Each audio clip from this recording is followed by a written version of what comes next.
It's June, and as Robin Schulz sang in 2015, I'm waiting for the sunshine. Well, whether it's sunny where you are or no, why not take a break for a while with Monday Matters right here on Gary Stuff.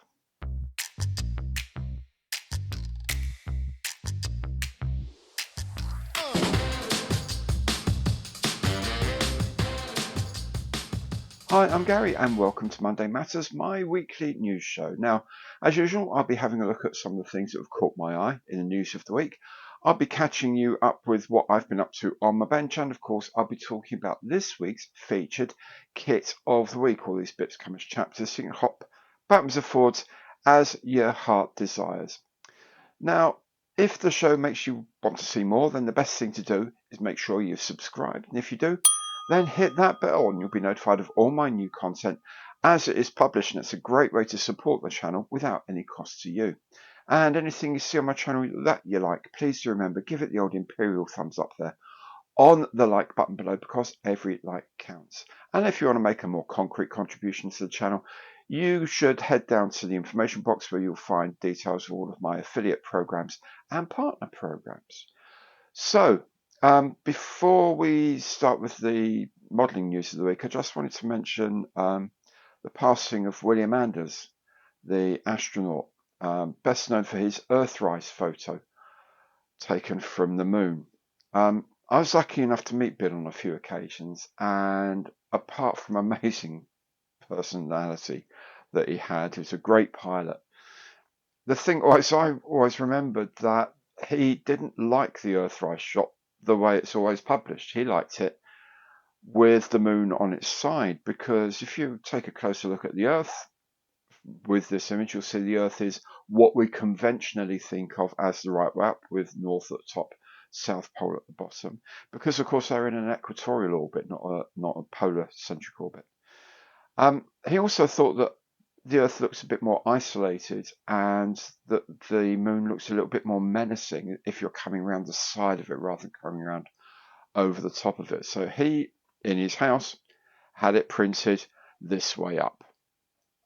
Bill sadly lost his life when the T-34 Mentor that he was flying crashed into the water just off the coast of northwestern USA in Washington State.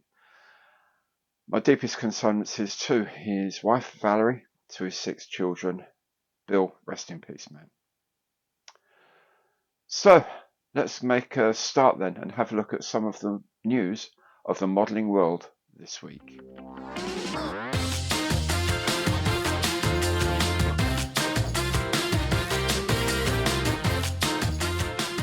HPH Models has announced a gigantic resin kit of the Blohm & Voss BV138 flying boat in 1/32nd scale.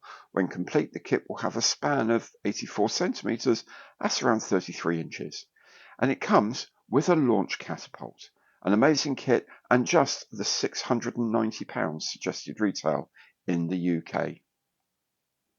Clearprop has launched its new 1/72nd scale kit of the de Havilland Comet Racer. Nice box art, and the mouldings look pretty good too. I'm sure this will be very popular. Hobby 2000 has released 2 Yak 1B kits in 1/48 scale. These are the accurate miniatures plastic with new cartograph decals and some paint masks, with a suggested retail of about £17 each. These are quite the bargain. ICM has announced the second release of the new B-26 Marauder. This one has USAF air and ground crew figures included and is branded for the 80th anniversary of D-Day. Also from ICM this month is a set of Wehrmacht ambulance vehicles in 1/35th scale. I like it that ICM has so many ambulance vehicles in its range. There's also the ZIL 131 vehicle with trailer in 1/72nd scale, something from the current war in Ukraine, and confirmation of the launch of the 1/35th scale Humvee I mentioned last week. The paint set for the Humvee is interesting in that it includes a pot of ICM's primer, this one in black.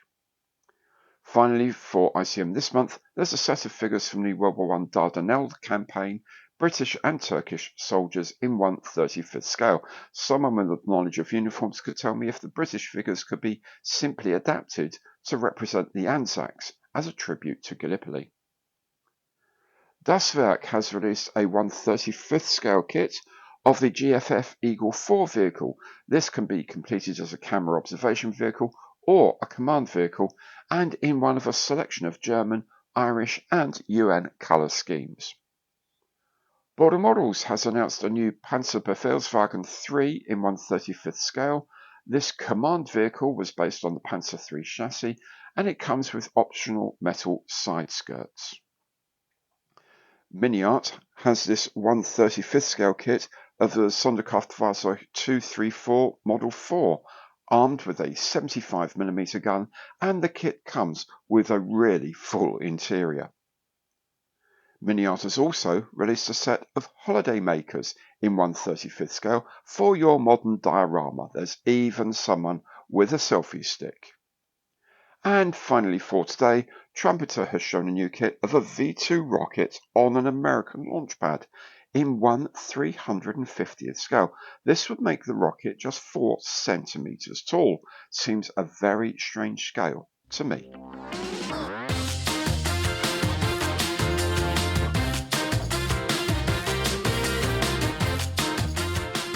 On my bench this week, well, the first thing I should talk about perhaps is I published the first build in my Airfix Starter Set Challenge, the twin builds of the P51D Mustang in 1/72nd scale. Now, the one I've already done is one that's built with exactly what you get in the box, plus the handful of extra tools that Airfix suggests on their tip sheet that's included in the kit. Things like a pair of nippers and a nail file to work as a sanding stick. Anyway, I think it made a decent little job, to be perfectly honest. Definitely missed a few extra colours in the paint, but other than that, really quite enjoyable. It's going back to basics in a proper way and trying to make something of it is really quite fun. However, not quite as much fun as doing a no-holds-barred build of the P51D. Exactly the same kit, but with everything I've got at my disposal to play with and see where we can go with it. So that will be on the channel before too long. It's a couple of things are taking a bit more time than I would hoped, but they will be done soon enough. I also published a look at the ICM Bristol Beaufort in 1/48 scale. This is the bomber version of the Beaufort, as opposed to the torpedo bomber version I built a couple of years ago now. What a lovely kit. Absolutely astonishing thing. Lovely plastic, lovely lines. It goes together exceptionally well, I know, because I've built one. Really enjoy that kit. I'm sure if you get hold of one, you will too. And there's a few other projects that are still ongoing that I'm working away on bit by bit, piece by piece, trying to catch up with myself a little bit, but there'll be more content coming up. There'll be more some review content and things like that as well coming up very soon. However, what we do need to discuss now is this week's featured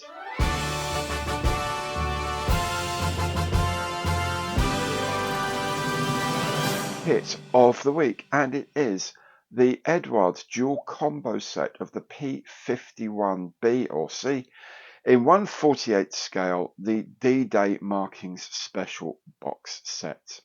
This contains 2 complete kits of a P51B or C, photo etch and so on and so forth, all the plastic and 10 different colour schemes to choose from. Now I'll have a closer look at the box and what you get inside of it in a video coming up very soon on the channel. Don't want to miss that one, I promise you. If you don't want to miss anything that I publish, best thing to do is to make sure you've subscribed and you've hit the bell, and that way you'll get notified of everything I publish as it is uploaded. And of course, anything you see on my channel that you like, please do remember, give it the old imperial thumbs up on the like button below, because every like counts. Well, thank you so very much for joining me today. Hope to see you again very soon. Take good care of yourselves. Goodbye.